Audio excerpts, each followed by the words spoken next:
ჩემი ახალგაზრდობიდან მოყოლებული, რასაც უყურებ, გორი ყოველთვის იყო მდუმარე ქალაქი.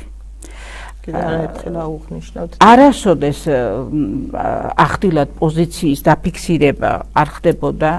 მე ვისწავლე რომ თურმე ფეხბურთის ცუდ გულშემატკივარს ეძახიან ასეთ ადამიანებს, რომელიც ელოდება ვინ გაიმარჯვებს იმის მხარეზე იქნება.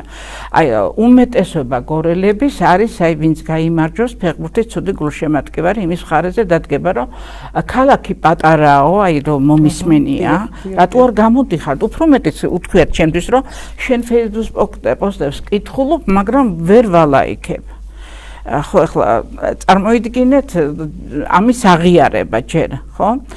მაგრამ ზოგი მეუბნება ხოლმე რომ იცი რა არის, აი ქალაქი პატარა, ყველა ვიღაცის ნაცნობი ვართ და მე ერთ რამეს ვერ ვიგებ, ყველა ვიღაცის ნაცნობი რო ვართ, რატო ვარ სულ სამხრივ ვალდებულებაში ვიღაცასთან, ხო? ის ნაცნობიც ხო უნდა იყოს ჩემთან ვალდებულებაში, არა?